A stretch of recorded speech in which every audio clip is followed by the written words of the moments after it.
इस वीडियो में हम चर्चा करेंगे Poiseuille's equation for flow of liquid. और यह लिक्विड फ्लो करेगा एक पाइप से। यह इक्वेशन हमें यह बताता है कि अगर एक पाइप से कोई लिक्विड फ्लो करता है तो उसके फ्लो का जो रेट है वो क्या होगा, अर्थात यूनिट टाइम में कितना वॉल्यूम का लिक्विड एक पाइप से फ्लो करेगा, वही इक्वेशन है Poiseuille's equation of flow of liquid. तो चलिए मान लेते हैं यह है वो पाइप जिससे कि फ्लो करेगा लिक्विड, कोई भी एक लिक्विड, और इस पाइप का जो क्रॉस सेक्शन है, इस क्रॉस सेक्शन को हमने यहां पर ड्रॉ किया है। लिक्विड फ्लो करेगा इस पाइप से इस डायरेक्शन में और यह फ्लो स्ट्रीमलाइन फ्लो होगा। तो सबसे पहले मैं इस इक्वेशन को लिख लेता हूं, पॉइजलेज इक्वेशन को लिख लेता हूं, फिर हम एक इंट्यूशन ग्रो करेंगे कि वो इक्वेशन वैसा क्यों है, फिर हम उसे मैथमेटिकली डेराइव करेंगे। मैं यहां आपको बता दूं, पॉइजलेज इक्वेशन जो है इसे हम फिजिक्स के डायमेंशनल मेथड से भी डेराइव कर सकते हैं, पर इस वीडियो में मैं उसे मैथमेटिकली डेराइव करूंगा।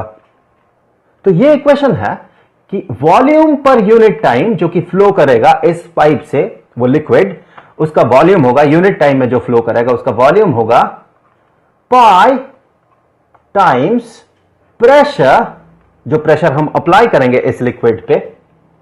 इन फिजिकल टर्म्स पे हम थोड़ी देर बाद चर्चा करते हैं कि ऐसा क्यों है, ये P कौन सा प्रेशर है और बाकी जो फिजिकल क्वांटिटीज है वो कौन से हैं, या फिजिकल वेरिएबल्स है वो कौन से हैं, into R to the power 4, यहां R है इसके क्रॉस सेक्शन का radius, divided by 8 into coefficient of viscosity of the liquid, जो लिक्विड इससे फ्लो कर रहा है, into length of the pipe.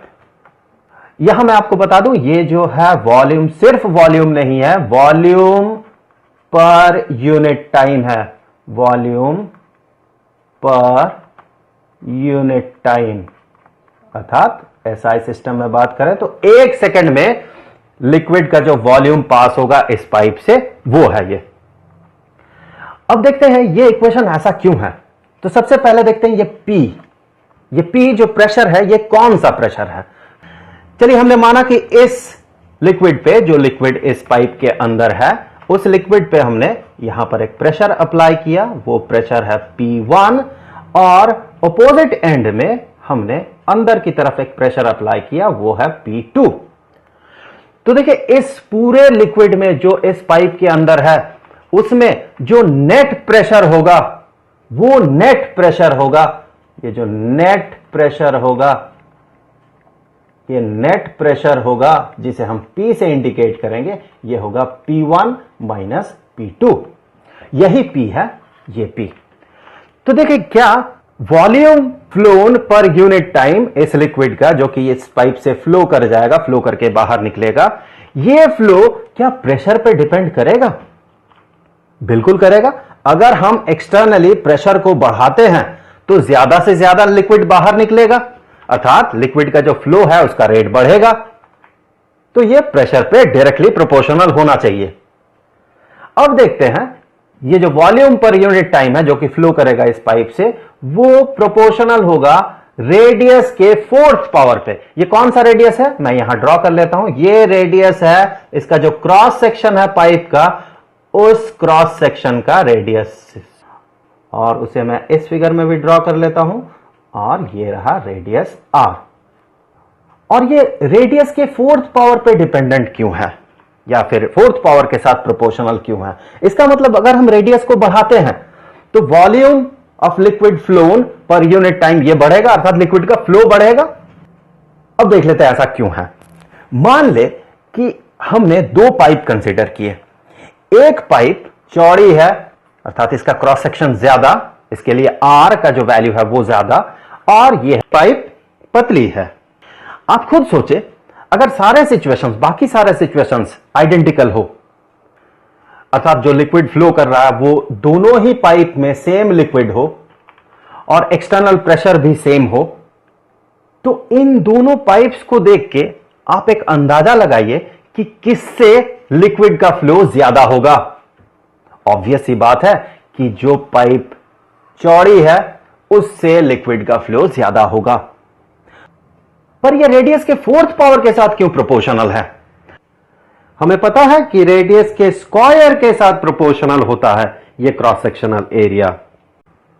अब ये तो क्रॉस सेक्शनल एरिया पे प्रोपोर्शनल होना चाहिए। हम जितना ज्यादा क्रॉस सेक्शनल एरिया बढ़ाएंगे, अगर मान ले हमने क्रॉस सेक्शनल एरिया को दुगना कर दिया तो दुगना लिक्विड फ्लो करना चाहिए पाइप से, पर ये रेडियस के फोर्थ पावर पे प्रोपोर्शनल है। अर्थात रेडियस बढ़ते साथ और कोई एक फैक्टर है जो कि यहां काम कर रहा है और जो लिक्विड के फ्लो को बढ़ा रहा है। चलिए देखते हैं वो फैक्टर कौन सा है। उस फैक्टर को समझने से पहले देखें, जो लिक्विड इस वॉल के साथ सटा हुआ होगा वो लिक्विड फ्लो नहीं करेगा, वो लिक्विड का लेयर फ्लो नहीं करेगा, अर्थात यह स्टैटिक लेयर होगा। और जो बिल्कुल सेंटर से फ्लो कर रहा है इस पाइप के, वो लिक्विड मैक्सिमम वेलोसिटी के साथ या मैक्सिमम स्पीड के साथ फ्लो करेगा। सो यहां स्पीड होगा मैक्सिमम और यहां स्पीड होगा 0। अब देखिए, स्टैटिक लेयर से लिक्विड जितना दूर जाते जाएगा उस लिक्विड का फ्लो का जो स्पीड होगा वो उतना ज्यादा होगा। तो फिर देखिए, पाइप अगर पतली हो तो फिर जो सेंटर में जो लेयर है इसे जो स्पीड मिलेगा, पाइप चौड़ी होने के कारण सेंटर में जो लेयर पास कर रहा है इसका स्पीड काफी ज्यादा होगा और वही स्पीड पे डिपेंड करेगा volume flown per unit time.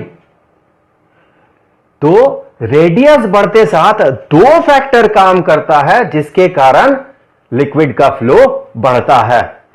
तो एक फैक्टर तो हो गया कि इसका क्रॉस सेक्शनल एरिया बढ़ रहा है और दूसरा फैक्टर हो गया कि net effective viscous force on an average ये घट रहा है।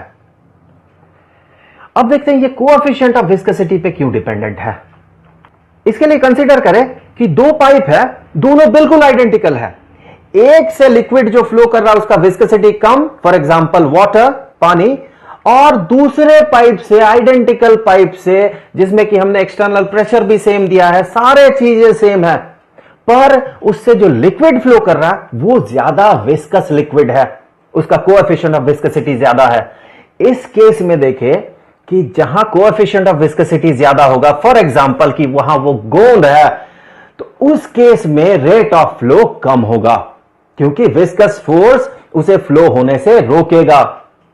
ज्यादा विस्कोसिटी तो लेस फ्लो ऑफ लिक्विड, इसीलिए वॉल्यूम पर यूनिट टाइम जो लिक्विड फ्लो कर रहा है ये इनवर्सली प्रोपोर्शनल होता है कोएफिशिएंट ऑफ विस्कोसिटी के साथ। अब देखते हैं ये L क्या है और इस पे ये इनवर्सली प्रोपोर्शनल क्यों है।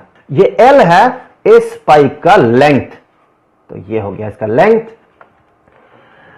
आप सोचें, अगर पाइप हमने इसी विड्थ का लिया पर पाइप अगर लंबी हो तो क्या होगा।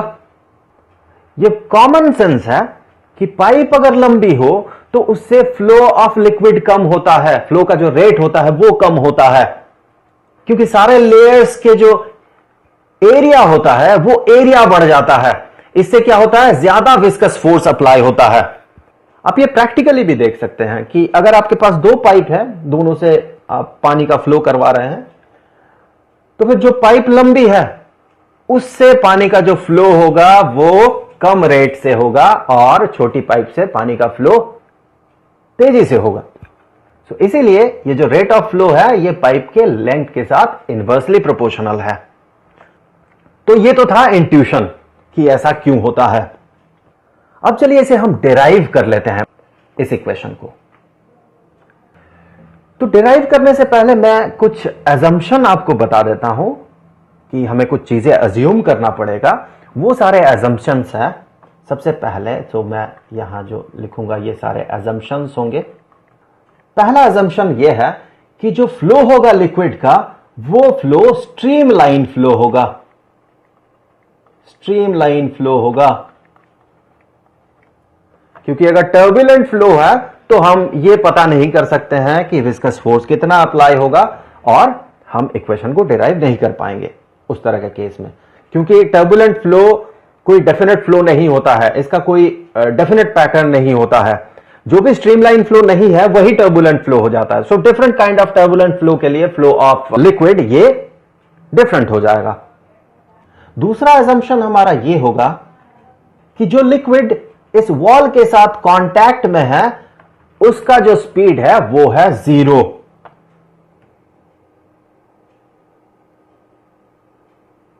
तीसरा assumption हमारा ये होगा कि प्रेशर किसी भी क्रॉस सेक्शन में, pressure at any cross section, at any point of a certain cross section, any point of a certain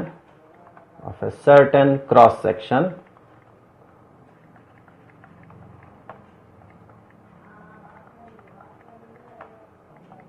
is constant। ऐसा क्यों है, चलिए देख लेते हैं ऐसा क्यों हम अज्यूम करेंगे। मान लेते हैं ये एक क्रॉस सेक्शन है इस पाइप का और इससे लिक्विड का फ्लो हो रहा है स्ट्रीम लाइन इस डायरेक्शन में। अब देखिए अगर इस क्रॉस सेक्शन के किसी दो पॉइंट में, फॉर एग्जांपल ये पॉइंट ये और एक पॉइंट ये, इन दोनों पॉइंट्स में अगर प्रेशर का डिफरेंस हो तो लिक्विड फ्लो करने लगेगा इस डायरेक्शन में, कुछ ऐसे। अगर मान ले ये लोअर प्रेशर में हो, ये हायर प्रेशर में हो तो, और स्ट्रीम लाइन फ्लो नहीं रहेगा फिर ये। इसीलिए यहां पूरे क्रॉस सेक्शनल एरिया में, या फिर कहे इस पूरे क्रॉस सेक्शन के हर एक पॉइंट में जो प्रेशर होगा ये प्रेशर सेम होगा। चौथा assumption हम ये लेंगे कि जो लिक्विड फ्लो करके बाहर निकल रहा है, जिस पॉइंट ऑफ टाइम में ये बाहर निकल रहा है उस समय उसके पास काइनेटिक एनर्जी जो होगा वो काइनेटिक एनर्जी होगा बहुत बहुत बहुत कम। सो काइनेटिक एनर्जी, मैं पूरा नहीं लिख रहा हूं, काइनेटिक एनर्जी वेरी लेस, बहुत कम होगा ये। इस पे हम आगे चर्चा करेंगे कि हमने ये अजम्पशन लिया क्यों। तो चलिए अब शुरू करते हैं। इसके लिए हम क्या करेंगे कि हम दो लेयर कंसीडर करेंगे। तो ये रहे वो दो लेयर्स, एक x डिस्टेंस दूर है, सो एक लेयर है x डिस्टेंस दूर सेंटर से, और दूसरा लेयर है x प्लस dx डिस्टेंस दूर। सो ये x प्लस dx डिस्टेंस दूर है सेंटर से। अब वो लेयर जो कि सेंटर से x डिस्टेंस दूर है उस पे एक विस्कस फोर्स अप्लाई होगा। उस विस्कस फोर्स को चलिए कंसीडर कर लेते हैं। सो इस पे अप्लाई होगा एक viscous force, let us say that is F। हमें पता है ये होता है negative of coefficient of viscosity of the liquid into the area of the liquid layer into velocity gradient. ये हो गया du by dx। अब देखिए ये जो लिक्विड लेयर है जो कि x डिस्टेंस दूर है, वो लिक्विड लेयर है ये जो फ्लो कर रहा है इसका जो पूरा कांटेक्ट होगा उस लेयर के साथ जो कि x प्लस dx डिस्टेंस दूर है, वो कांटेक्ट एरिया क्या होगा? वो कांटेक्ट एरिया होगा इस सिलेंडर का कर्व्ड सरफेस एरिया। ये जो सिलेंडर आपको दिख रहा है इसका कर्व्ड सरफेस एरिया, और वो कर्व्ड सरफेस एरिया होगा कितना? यहां पर वो कर्व्ड सरफेस एरिया होगा 2 pi into radius of that layer. Radius कितना होगा? रेडियस होगा x into height of the cylinder. यहां पर वो लेंथ है, l है वो, सो इंटू l। ये तो हो गया वो एरिया जो कि कांटेक्ट में है दूसरे लेयर के साथ। सो ये पूरा इक्वेशन बन जाएगा viscous force is equal to negative of coefficient of viscosity of the liquid into ये term into the velocity gradient du by dx। ये हो गया विस्कस फोर्स। तो ये तो था वो फोर्स जो कि रेजिस्ट कर रहा है इस लिक्विड को। अब देखते हैं ये लिक्विड फ्लो करेगा, इसके लिए कोई एक्सटर्नल फोर्स चाहिए। वो एक्सटर्नल फोर्स कहां से आ रहा है? वो एक्सटर्नल फोर्स आ रहा है इस प्रेशर डिफरेंस से, जो हम कहेंगे एक्सटर्नल फोर्स, जिसके कारण कि ये लिक्विड फ्लो कर रहा है। एक्सटर्नल फोर्स लेट अस से ये हो गया F डैश्ड, ये बराबर होगा, यहां देखिए एक प्रेशर अप्लाई हो रहा है इस क्रॉस सेक्शन में, जिसके कारण कि ये लिक्विड फ्लो कर रहा है, इस लेयर का लिक्विड फ्लो कर रहा है, और इसके अंदर जितने भी सारे लेयर्स है सारे फ्लो कर रहे हैं। सो वो फोर्स होगा कितना? वो फोर्स होगा, हमें पता है force is equal to pressure into area. So pressure यहां पर जो है ये है P effective pressure P1 minus P2 into ये जो एरिया है, ये एरिया, और ये होगा कितना, उस सर्कल का एरिया होगा जिसका की रेडियस हो x। सो ये होगा पाई इंटू रेडियस स्क्वायर अर्थात पाई x स्क्वायर्ड। अर्थात इस लेयर में दो फोर्स काम कर रहा, एक फोर्स तो ये एक्सटर्नली जो कि इसे फ्लो करने में मदद कर रहा, और दूसरा जो कि इसे रेजिस्ट कर रहा, विस्कस फोर्स। अब देखिए फॉर स्टेडी फ्लो ये दोनों फोर्स एक दूसरे के साथ बराबर होंगे। सो हम कहेंगे कि ये जो विस्कस फोर्स है, ये विस्कस फोर्स ये बराबर हो जाएगा किसके साथ, एक्सटर्नल फोर्स के साथ, जिस फोर्स के कारण ये लिक्विड फ्लो कर रहा है। देखिए जब हम इस इक्वेशन को यूज करेंगे और हमने जब अज्यूम किया था कि ये फ्लो स्ट्रीम लाइन है, तो इसका मतलब जब ये लिक्विड एंटर कर रहा हो पाइप में, इसके पास काफी ज्यादा स्पीड ना हो, इसके पास बहुत कम स्पीड हो, तब जाके ये स्ट्रीमलाइन फ्लो फॉलो करेगा। और जैसे ही हम कहते हैं ये दोनों एक्सप्रेशन इक्वल है एक दूसरे के साथ, इसका मतलब ये है कि इस फ्लूइड में, अर्थात इस फ्लूइड के हर एक लेयर में जो नेट फोर्स अप्लाई हो रहा है वो नेट फोर्स है 0। इसका मतलब उसे कोई काइनेटिक एनर्जी गेन नहीं होगा, और जब काइनेटिक एनर्जी गेन नहीं होगा और लिक्विड बहुत स्लोली इस पाइप के अंदर एंटर कर रहा है, तो जब ये बाहर निकलेगा तब इसका काइनेटिक एनर्जी बहुत कम होना चाहिए। इसीलिए हमने ये चौथा असम्पशन लिया था। तो अब चलिए इससे आगे बढ़ते हैं। तो फिर इससे आगे हम कह सकते हैं, इसी इक्वेशन को हम कुछ इस तरह से लिख सकते हैं कि du ओवर dx जो कि है वेलोसिटी ग्रेडियंट, ये बराबर हो जाएगा negative of p into x divided by 2 into coefficient of viscosity of the liquid into length of the pipe. इससे आगे हम इसी को कुछ ऐसे कह सकते हैं कि du is equal to negative of p into x divided by 2 into coefficient of viscosity of the liquid into L into dx। अब हम क्या करेंगे, इंटीग्रेट करेंगे बोथ द साइड्स।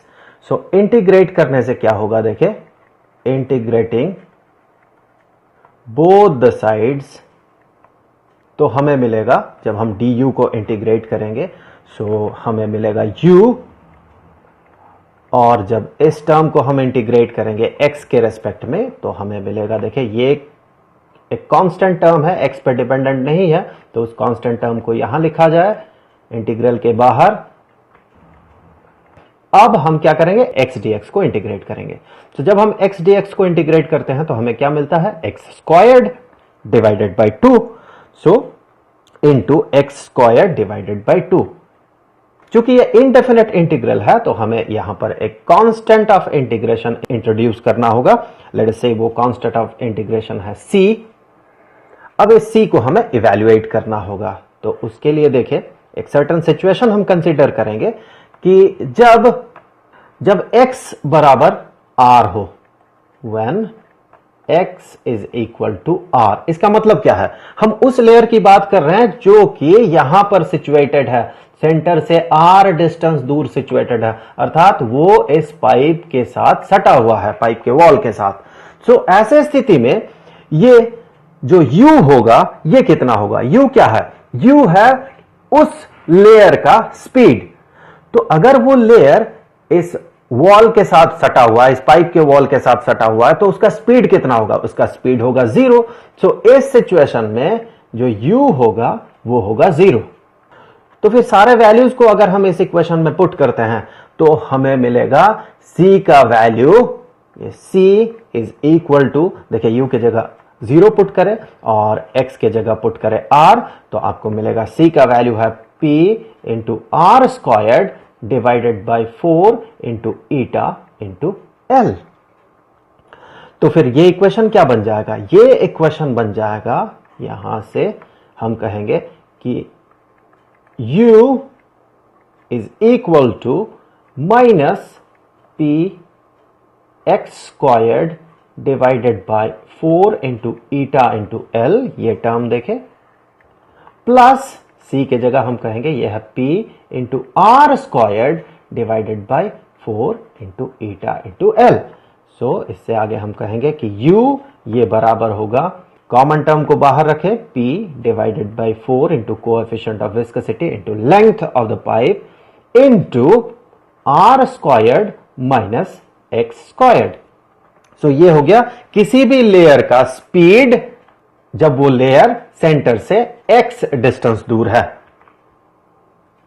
तो चलिए इस इक्वेशन को एक नाम दे देते हैं, ये है इक्वेशन 1। अब देखिए अगर किसी लेयर के पास u स्पीड हो तो उस लेयर के थ्रू पर सेकंड कितना वॉल्यूम का लिक्विड पार होगा। यहां मैं आपको बता दूं कि मान ले आपके पास एक पाइप है, चाहे उस पाइप का क्रॉस सेक्शन सर्कुलर हो या फिर वो रेक्टेंगुलर हो, कुछ भी हो, या फिर ये पाइप कुछ ऐसा हो कि मान ले पाइप से जो फ्लो हो रहा है वाटर या लिक्विड वो इस रीजन से फ्लो हो रहा है, कुछ भी सिचुएशन हो, जो इसका फ्लो करने का रेट है अर्थात वॉल्यूम पर यूनिट टाइम, ये बराबर होता है जिस क्रॉस सेक्शनल एरिया से लिक्विड बाहर निकल रहा है। अगर ये क्रॉस सेक्शनल एरिया ए हुआ, अगर यहां पर भी क्रॉस सेक्शनल एरिया ए हुआ, जिस क्रॉस सेक्शनल एरिया से लिक्विड बाहर निकल रहा है, अर्थात इस केस में वो क्रॉस सेक्शनल एरिया है ये, यहां से लिक्विड बाहर निकल रहा। तो ऐसे स्थिति में volume flown per unit time ये होता है area into speed of the liquid phloem. तो इसके लिए मैं आपको एक वीडियो सजेस्ट कर रहा हूं, उस वीडियो का लिंक आपको डिस्क्रिप्शन में मिलेगा और उसे आप यहां सजेस्टेड वीडियोस में भी देख सकते हैं, जिसमें कि हमने इस इक्वेशन को डिराइव किया है। तो फिर इससे आगे देखें, सिर्फ इस लेयर से, जिस लेयर की हम बात कर रहे हैं जो कि सेंटर से x डिस्टेंस दूर है, सिर्फ उस लेयर से जो फ्लो होगा लिक्विड का, वो वॉल्यूम पर यूनिट टाइम क्या होगा उसका, अर्थात उसका फ्लो का रेट क्या होगा। सो लेट अस से, चूंकि ये लेयर बहुत ही पतला है तो हम कहेंगे volume flown per unit time dv, ये होगा इसका क्रॉस सेक्शनल एरिया, जिस क्रॉस सेक्शनल एरिया से लिक्विड बाहर निकल रहा, कौन सा क्रॉस सेक्शनल एरिया, वो है ये क्रॉस सेक्शनल एरिया, ये जो कि एक पतला सा लेयर x डिस्टेंस दूर है सेंटर से। तो इस लेयर का क्रॉस सेक्शनल एरिया क्या होगा। देखिए इसके लिए हमें क्या करना होगा, इसके लिए हमें यह सरकमफरेंस पता करना होगा जो कि एक सर्कल है और जो सेंटर से x डिस्टेंस दूर है उसके साथ हम मल्टीप्लाई कर देंगे इसके थिकनेस को। क्योंकि ये बहुत ही पतला है तो हम ऐसा कर सकते हैं। सो क्रॉस सेक्शनल एरिया जिससे लिक्विड फ्लो कर रहा है वो है उसका सरकमफरेंस जो कि है 2 इंटू पाई इंटू उसका रेडियस जो कि है x इंटू dx। तो ये हो गया एरिया।